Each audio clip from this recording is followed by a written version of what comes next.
Was there anything in Port Canaveral's 2010 economic impact study that surprised you? One of the monumental surprises that we had, I think, was that our port of call business, that's the ships that start off primarily in the Northeast, come down here and stop for a day before they go down to the islands. That business has grown from about 58 ships or stops last year to it will be at least 134 next year, and that could continue to grow. So that's a growing part of our business. So we wanted to see what the impact of those ships are. And the surprise was that those ships generate an awful lot of economic impact. Everyone assumed, well, they stop for the day, people get off, so there's really not a lot of time for spending and all. That was wrong. And why that was wrong is we found that those ships are actually bunkering, they're taking on fuel here, and the biggest surprise, they're taking on provisions. So they are actually provisioning those ships with goods, with stores, with produce, with meat, with everything here, rather than the point of origination in the Northeast. Huge economic impact of that.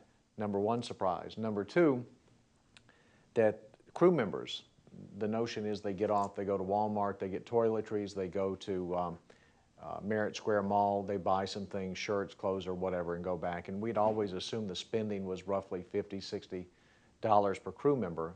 The study did detailed interviews following this specific group of people and found out the purchases averaged instead about $300. 5 or 6-fold what we assumed. So the impact of these port of call vessels, the ones that aren't here on a year-round basis, but they stop here, the impact was much more significant than we thought. What makes you enthusiastic about the outlook for the port when much of the region and country are mired in a recession? We've continued to grow, for one, and not only have we grown, but we have planned for growth, and we have continued to build our infrastructure in preparation for that growth. And all you have to do is look around, you know, the new Disney terminal, the expansion of that. We have the new Disney garage. We actually, in the blink of an eye, people may not notice, but we moved our main cruise road over on the north side. We relocated that. We lengthened the piers, both at the Cruise Terminal 8 and Cruise Terminal 10. Our corner cut off to widen the turning basin for the bigger ships. We widened George King Highway in anticipation of more traffic on this side. Step by step by step, in a process that started a few years ago, we have built for the future, and we are ready, but we've continued to grow. The best example of that is look at the port of calls. 58 last year, 134 next year. Look at the size ships. 2 2,600 passenger Disney ships today. In 2012, 2 4,000 passenger Disney ships. So we have every bit of evidence I think we need that we're going to continue to grow, and we prepared for it. And in the meantime, along the way, we've created a lot of construction jobs. Why do you support taking a chance on a new gambling ship at the port when the previous 3 companies have failed? The assumption is that, based on everything we've seen, that there's still a market. That's the first step. And if there's still a market, and if there's someone who will make the investment to try to capture that market, then, you know, our opinion as the business side of what we do is that we ought to let them do that.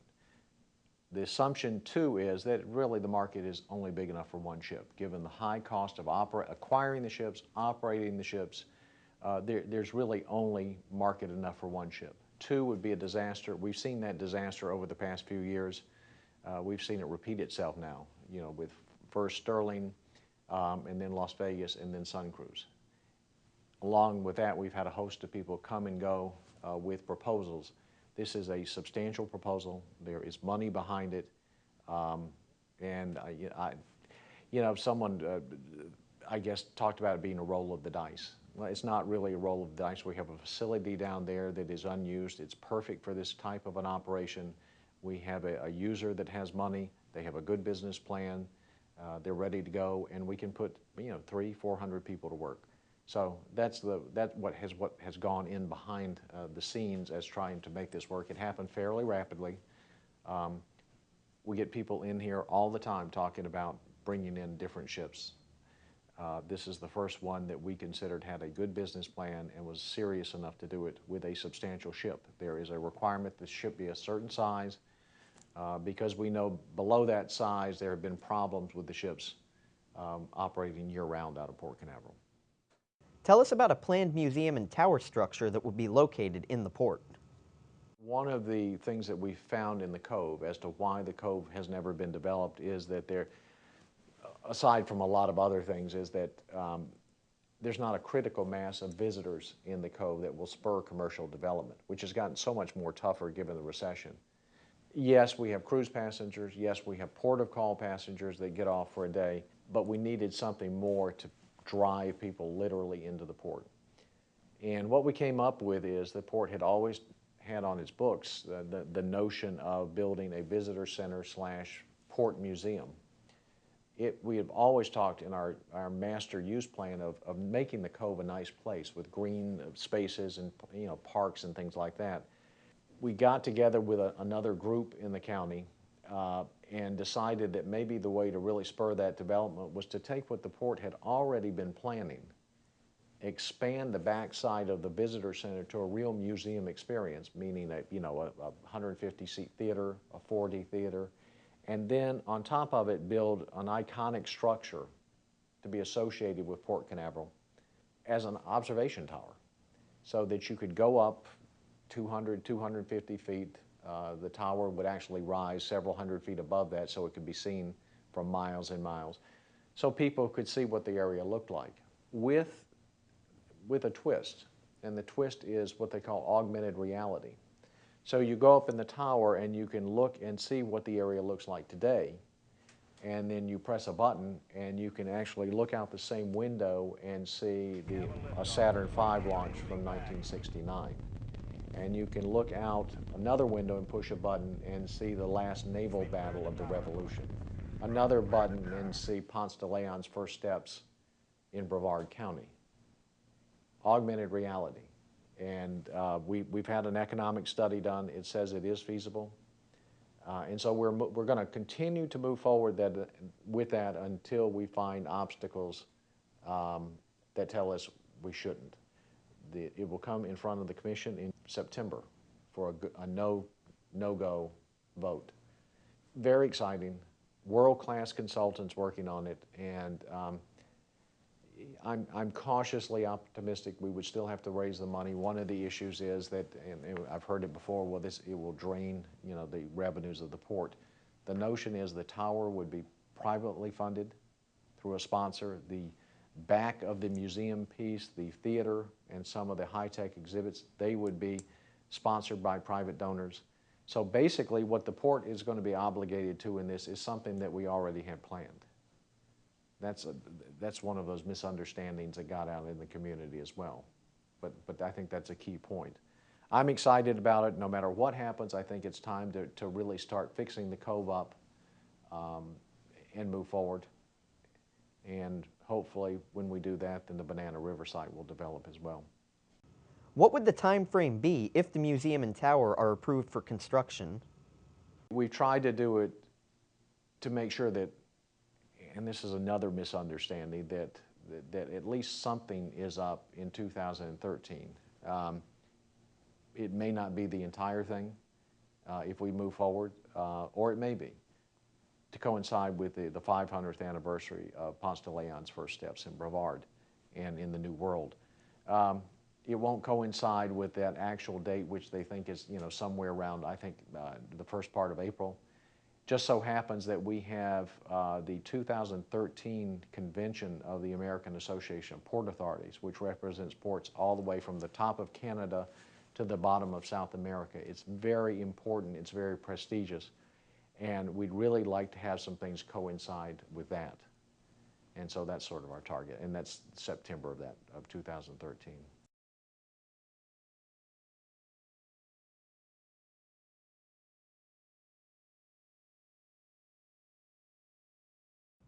How does the upcoming election for 4 new port commissioners weigh on your mind?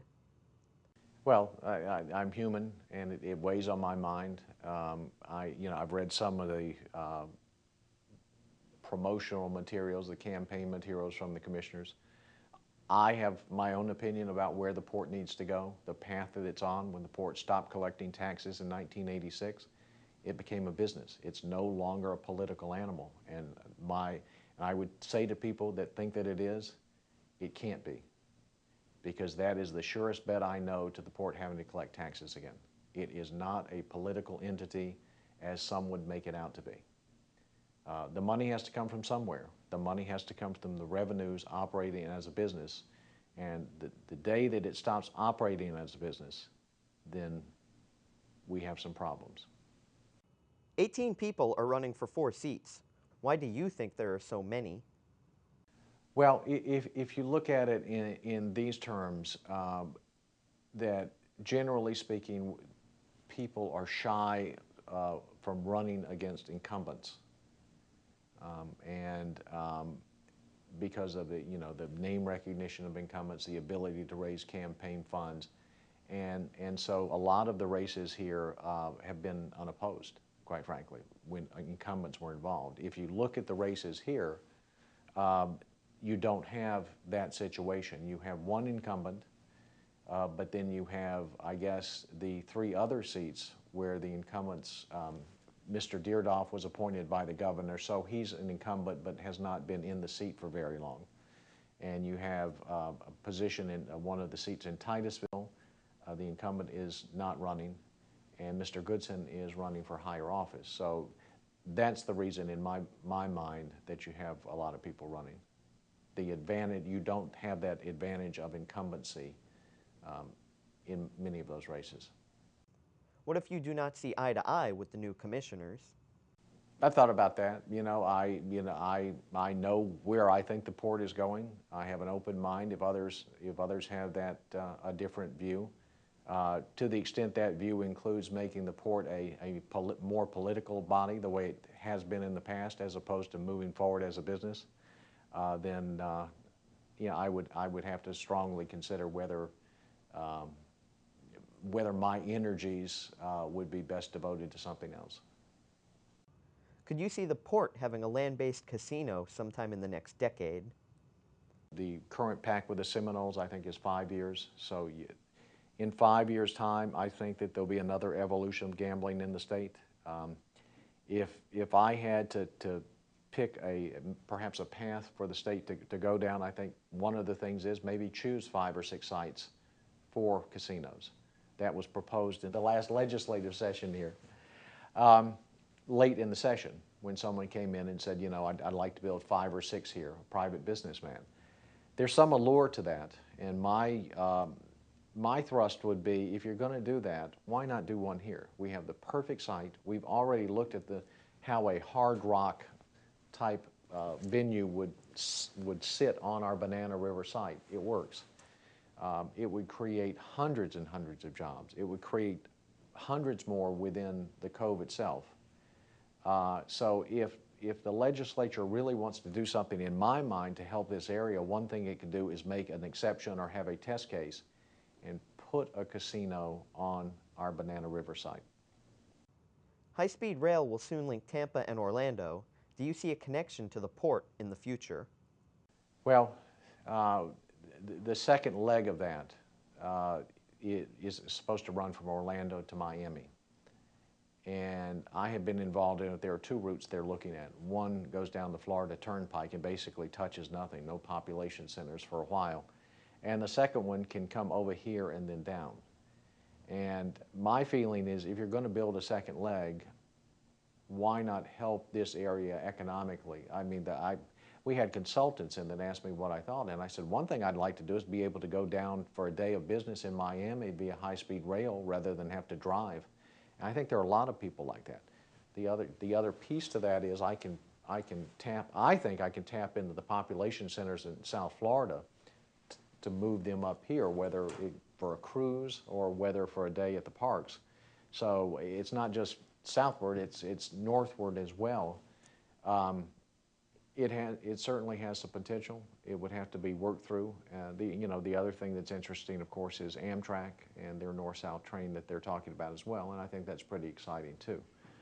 We've had a relationship with Amtrak over a period of years as well. So it's the kind of thing that We want to have a seat at the table because I would hate for something like that to be decided upon without knowing what our opinion is. And people are finding out what that opinion is.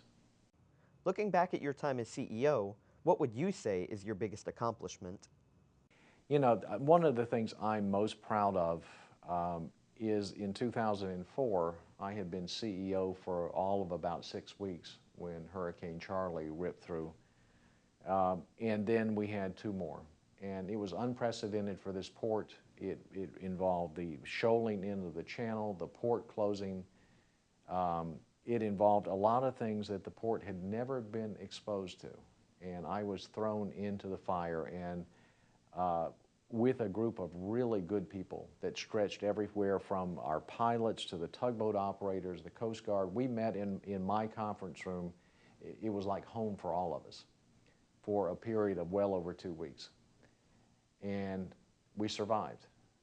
And it laid the foundation for everything after that, with the notion that if we could get through that, we could get through just about anything.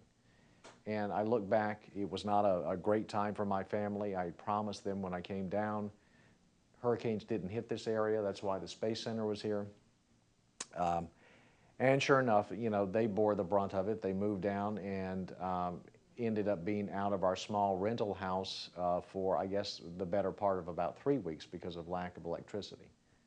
And they were troopers. And as proud as I am of the people that helped sustain the port, I'm more proud of my family for surviving that and then ended up thriving here. So that's what I look back on. There are a lot of other things that I'm proud of. I'm proud of the police department that we started. That was a leap of faith. It involved having to get the right person involved in that, and we did that with Joe Hellenbrand. Getting the right people in the right jobs. This building we're in, it's another thing. We moved into this, what, 3.5 years ago after it had been sitting for about 7 or 8. And it's turned out that it's not far from being fully rented at really good rental rates for us. Once again, a leap of faith. So you move forward. The Disney contract, the 15-year contract with Disney, literally took over a year to negotiate. It was a difficult negotiation. But in the end, it assured a Disney presence here with both of their big ships and a terminal expansion that Disney is actually funding. So, you know, those are the sorts of things that I would look back on as things that make me feel good.